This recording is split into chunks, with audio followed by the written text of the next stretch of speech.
தாராள பிரபு அது வேணாமா? அதுதான் நான் செஞ்ச தப்பு.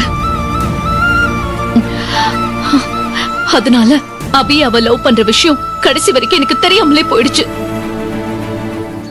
என் பொண்ணும் கேக்குறதுக்கு ஆள் இல்லாத தைரியத்துல அபி மேல பைத்தியக்காரத்தனமா ஒருதல காதல வளர்த்துக்கிட்டா. காலேஜ் படிப்பெல்லாம் முடிச்சிட்டு காயத்ரி மறுபடியும் பெங்களூர் வந்த பிறகு நார்மலா எல்லார்கிட்டயும் சகஜமா பேசுவா, பழகுவா.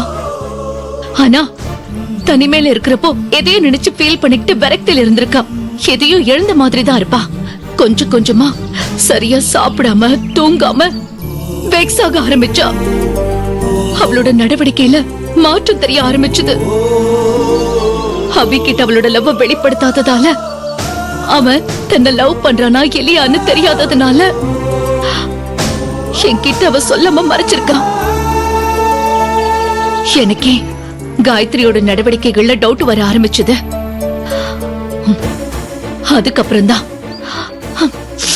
சென்னையில காயத்ரி என்னெல்லாம் பண்ணான்னு நான் விசாரிக்க ஆரம்பிச்சேன். அவளுக்கு அபி மேல இருக்கிற அளவுக்கு அதிகமான காதலை பத்தி நான் தெரிஞ்சுக்கிட்டேன். சரி, அபிக்கு அவளை கல்யாணம் பண்ணி வச்சிடலான்னு நான் பல முறை உங்களை ரீச் பண்றதுக்கு ட்ரை பண்ணிருக்கேன். அபியையும் ரீச் பண்ண ட்ரை பண்ண. என்னால கடைசி வரைக்கும் அது முடியவே இல்லை. அதுக்கப்புறமா தீவிரமா விசாரிச்சதுக்கு அப்புறமா தான் தேவிங்கிற ஒரு பொண்ண அபி லவ் பண்ணி கல்யாணம் பண்ணிக்கிட்டாங்கிற விஷயமே எனக்கு தெரிய வந்தது. அது சொன்னா என் பொண்ணு மனசு மாறிடுவான்னு நினைச்சேன்.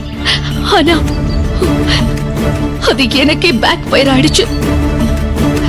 அபி கிடைக்கலங்கிற ஒரு விரக்தியில காயத்ரி கொஞ்சம் கொஞ்சமா கோபக்காரியா மாறிட்டா. இப்ப என் பொண்ணு ரொம்ப மோசமான கண்டிஷன்ல இருக்கா. பல டாக்டர்ஸ் வந்து செக் பண்ணாங்க. காயத்ரி நல்லாதான் இருக்கா. அவன் மனநிலை பாதிக்கப்படல. ஆனா அளவுக்கு அதிகமான கோபம், தான் நினைச்சது நடக்கல, தான் ஆசைப்பட்டவன் தனக்கு கிடைக்கலங்கிற ஒரு விரக்தி அவளை இப்படி மாத்திடுச்சுன்னு டாக்டர் சொல்லிட்டாரு. இதுக்குன்னு தனியா ட்ரீட்மெண்ட் எதுவுமே இல்ல. அவளோட கோபம் ஒரு காலகட்டத்துல தன்னால குறைஞ்சிரும்னு சொல்லிட்டாங்க. இதுதான் இப்ப என் பொண்ணோட நிலைமை. கோடி கோடியா சொத்து இருக்கு, பணம் இருக்கு, எல்லாம் இருந்தும் ஆனா அவ கேக்குறத என்னால வாங்கி கொடுக்க முடியல. அவ ஆசைப்பட்டதை என்னால நிறைவேற்ற முடியல. அப்படி ஒரு துரதிருஷ்டசாலி அம்மாவா இங்க நிக்கிற.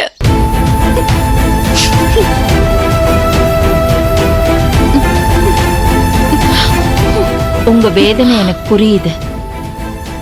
நானும் இந்த வேதனைய கஷ்டத்தை கடந்து வந்தவதா. என் 2 பிள்ளைங்க தான் என்னோட உயிர், என்னோட வாழ்க்கை. அவங்களுக்கு ஒரு சின்ன கஷ்டம் வந்தா கூட என்னால தாங்கிக்க முடியாது. அதனால நீங்க அனுபவிக்கிற வேதனைய பார்த்து நான் ரொம்ப வருத்தப்படுறேன்.